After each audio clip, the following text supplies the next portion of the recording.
Hello, I'd like to welcome you. My name is Matthias Schmidt, and we will talk about typical taste characteristics of local grape varieties in Europe.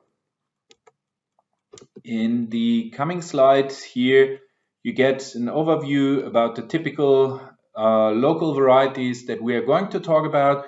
Probably some of them are familiar to you, or maybe some of them are familiar to you because you know a specific wine style or a specific category of wine that is behind. And so let's start with the first variety, Gamay or Gamay Noir. It is planted on approximately 31,000 hectares, mainly in France, mainly here in Beaujolais. Gamay wines in general can express different nuances depending a bit on the topography, the soil, and so therefore the terroir is having an effect here with different levels of tannins and fruitiness. The main difference is related to the ripeness of the grapes here. So grapes grown on slopes with well-trained soils with very good sunlight interception and on warmer granite soils can create a really intense fruit character compared to those that are a bit more greenish character, usually coming from sites where the grapes do not achieve complete ripeness. Yields need to be controlled, as this variety tends also to be quite productive. So to improve quality here, yield restriction is also an important point. Most Gamay in Beaujolais are picked by hand because they go through the so-called maceration carbonique or carbonic maceration. This is a specific enological process where you do a kind of fermentation of whole bunches, and the grape is going through some mainly enzyme introduced changes, which is in charge for that really fruity aroma, which is tending to be a bit atypical for usual red wines, but here really a kind of typical wine style when you think about Beaujolais Primeur. There are some variations of that carbonic maceration also around. So sometimes you do a semi-carbonic maceration, so that just a proportion of the bunches are not destemmed, are fermenting in that way before they then go through a complete alcoholic fermentation. So it's also, in a certain extent, a style device, and winemakers worldwide also using that a bit to create a bit more complexity in terms of styles. This variety, Gamay, is also used for producing elegant and fruity rosés. Gamay, nevertheless, is an easy drinking, light-bodied red wine compared to some others more heavy, more international red wines. It can be similar in taste with Pinot Noir, but can be enjoyed at more affordable prices, especially while you're thinking about Burgundy. With an elevated acidity and little to nearly none tannins, the wine is straightforward, can be drunk easy and early. Some wines, nevertheless, go through malolactic fermentation, others do not. So that's not per se a rule. Gamay can express aroma notes of violets and black tea, along with earthy characteristics and such as potting soil. Gamay wines from warmer climates have more concentrated black fruit flavors of juicy plum, boysenberry, or blackberry. And here's some examples where you typically have Gamay in charge of. While talking about Beaujolais, we have several levels. The Beaujolais AOC, the maximum yield here for reds is at 60 hectoliters in hectare, so 6,000 liters per hectare. It is resulting in some wines of low flavor intensity. They are made in a fresh, fruity style. Beaujolais Village, the AOC is typically better in quality due to higher levels of ripeness, and the maximum yield here is slightly lower. The wines are typically purple in color with medium intensity in terms of fresh red cherry and raspberry, red plum fruit, sometimes even with cherry and banana aromas, which is then typical while you get such really super ripe banana flavors in a red wine. That is a reason, or that's coming from the carbonic maceration. Medium to high acidity here, usually light to medium in body and medium in alcohol. And so also lighter tannins here, not super bitter and astringent. Beaujolais Cru is, depending on the AOC, those wines can appear lighter and more intense in aroma with a more marked acidity, while others tend to have pronounced intense blackberry fruit alongside with red fruits, usually sufficient tannins to age a decade in the bottle. Some producers encouraged the trend away from carbonic maceration and try to increase the use of oak. Gamay you also find in the Loire Valley, also in some parts of Canada, and also further parts of Burgundy. The next variety is Savagnin or Savagnin Blanc. It's a very old variety with different forms of vegetative reproduction and with several synonyms. It shows a considerable level of clonal diversity in terms of berry color, aroma, leaf shape, cluster size, etc. Several of those are or have been mistakenly considered as Gewürztraminer in Alsace or in Germany, or as Haida or Payenne in Switzerland, Traminer or Weißer Traminer in Germany, Traminer Aromatico in Trento, and even Albarino in Australia. It makes both conventional white wine and wines with oxidative styles, including Jura's most distinctive wine or most well-known wine, Vin Jaune. So conventional wines have usually a high acidity, a medium intensity of lemon, apple, quince, almond, walnut, with usually medium body and medium level of alcohol. That's the ideal. Sauvignon Blanc, can give full-bodied, firm, age-worthy wines, sometimes called Traminer. It has usually small, sometimes very small bunches and berries with thick skins. The berries can achieve high sugar concentration while you let them ripe, but usually they retain a good level of acidity while they are planted in the right site, not too hot vineyards. It has the potential to produce high quality varietal wines that are powerful and well structured. It is particularly valued in Jura for Vin Jaune, and Vin Jaune is a wine style which is aged under flore, so yeast that are floating up, so you have a kind of white cover, and below that the wine is really typically aging, similar to dry sherry wines, but Vin Jaune, other than sherry wines, are not fortified. Savagnin Rosé, it is the non-aromatic version of the way more famous Gewürztraminer. Although it has pink berries, it produces wines that are closer in style to Savagnin Blanc. In Germany, Roter Traminer is often used in the official statistics referring both to the pink-berried Savagnin Rosé and aromatic Gewürztraminer. So while Gewürztraminer is ripening, it turns more and more pinkish. So here it is sometimes confused, showing that they are genetically quite close, but in terms of wine styles, clearly different. In Burgenland, Savagnin Rosé is often used in sweet wine blends. Coming now to the next white variety, this is Silvaner. In Alsace, in France, you have it often written with a Y.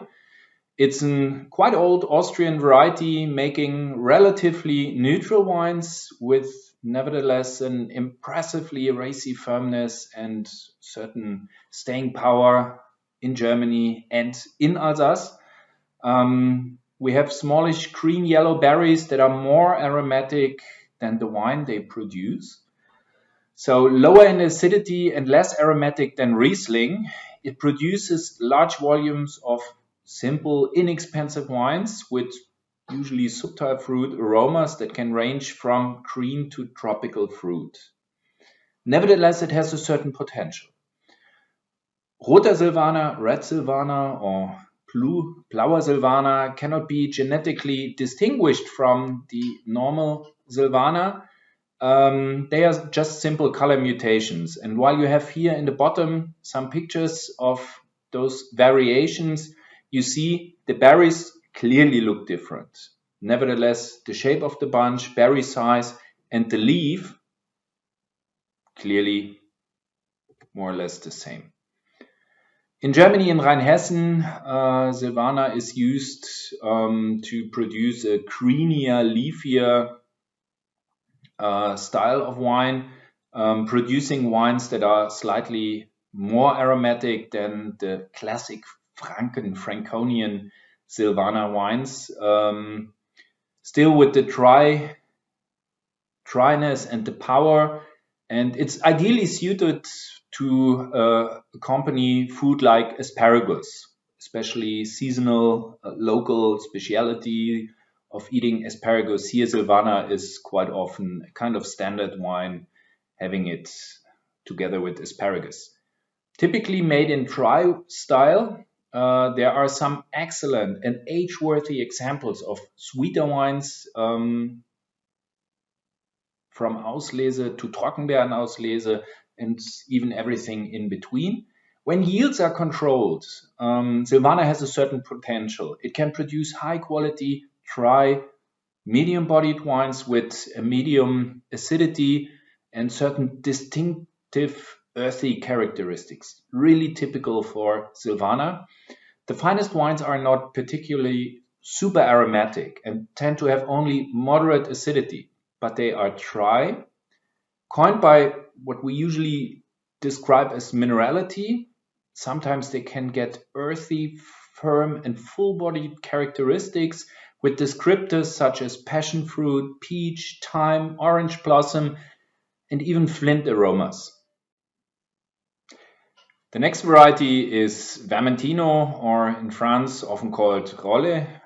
It's an aromatic, crisp, high-quality variety that you find in northern Italy, southern France, and on the Mediterranean islands of Corsica and Sardinia.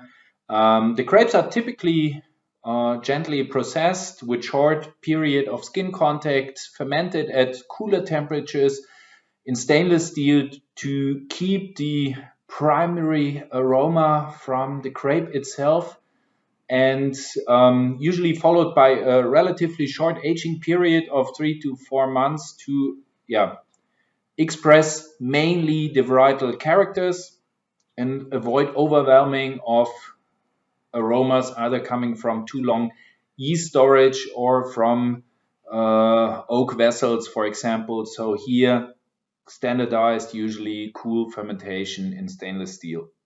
Some wines are aged on lees, nevertheless, but not more than 6 months to get a bit more full-bodied characteristics. The wines are mainly aged here also in stainless steel to avoid oxidation and overwhelming of that delicate varietal aroma. The wines are relatively light, but combine floral, mineral, and slightly salty aroma with intriguing sense of fresh herbs and vegetative characteristics. In Italy, wines typically have medium intensity lemon and acacia aroma with tropical fruit notes, a light to medium body with medium levels of alcohol and acidity. Two examples now for Vermentino. In the DOC of Sardinia, it can yield relatively high with 112 hectoliters in hectares that are allowed, leading to some wines that are low in concentration of flavor. The Vermentino, the Viura DOCG restricts the yield here way lower to just 63 hectares in hectoliter, which giving a bit more concentrated aromas here usually. In France, styles range from intensely aromatic to steely. Citrus fruits, varietal wines appear in many guises, but the best are fragrant, sometimes more mineral than floral, fruity or gently spicy, usually moderate in alcohol when picked early to keep the acidity, which is an important style device here. And yeah, usually for early drinking, easy consumption. In Australia, the wines tend to have more ripe fruit flavors, stone fruit, and even more tropical aromas than those from the Mediterranean area, but they keep more a refreshing acidity as long as the grapes are ideally picked a bit earlier. Macabeo or Viura in Rioja is planted on approximately 38,000 hectares, mainly in Spain, and it's the second most planted white variety in Spain as well, after Irene, which is still dominating in plantation size. Nevertheless, Irene is not really playing a role in terms of varietal wines. You get it quite often in blends or in non-varietal wines. It's used widely for brandy production and even for sparkling wine. But coming back to Macabeo, it's mainly planted in Catalonia, where it is used for both still wines, usually for early consumption, but even in cava. It is the main white variety in Rioja, and although it makes inexpensive neutral wines, you could say it's suffering from a lack of respect here, maybe. It is also a leading component in many premium priced wines that have been fermented and matured in oak. In Catalonia and Rioja, it seems to be shown to be best advantage in a blend, frequently with Macabeo nevertheless being the dominant partner. In Roussillon, so close by, in France, the variety frequently turns up in generally barrel-aged blends with likes of Grenache Blanc or Carignan Blanc. So Macabeo is a relatively neutral variety. It can make a broad range of styles. When grown at high yields and fermented in stainless steel, it produces quite often simple whites for early consumption. However, when it is grown on plots where it is getting lower yields or where you restrict the yield and it is matured in oak vessels, it can produce really concentrated, complex wines with long aging potential. Wines are typically lightly floral, relatively aromatic when young and unoaked, but acidity tends to be low and they can soon lose their aroma or develop a certain bitter almond character. Low crop Macabeo responds well to barrel fermentation, helps to express oak aging, both in more traditional or oxidative styles, in rather more modern version of producers. Those can age well, about 5 years and longer, and being, if necessary, that neutral makes it for many cava producer an ideal partner for blends. Grüner Veltliner, the autochthonous Austrian variety planted in Austria in more than 14,000 hectares, making it their major white variety. It's a fashionable, versatile, top quality Austrian white variety, often in dry style, but even for some sweet Auslese and Trockenbeeren-Auslese wines it can be found. Towards the end of the last century, it gained worldwide fame and popularity. The variety is usually quite fertile, so able to crop quite high, big bunches.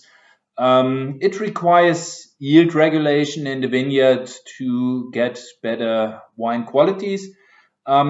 It produces nevertheless all levels of quality, from lighter acidic wines to very mature quality wines. Location and performance are very important for quality. Spicy wines or notes of stone fruits are desirable, but here you need also vineyards, terroirs that a bit slow down the vigor of the vine to get best quality. The Grüner Veltliner wines have medium to high acidity, are typically not oaked. They range from simple wines with citrus and green fruit aromas made for early drinking, easy consumption, to wines with pronounced citric and peach fruit and great complexity of aroma and flavor, which can be aged in the bottle for longer times. With low yields, Grüner Veltliner can produce concentrated, age-worthy, typically dry and full-bodied wines with a certain peppery perfume, pfeffer alcohols, and firm minerally citrus and sometimes even spicy flavors. The wines are produced in plain areas, are usually more peachy, dominated by fruit.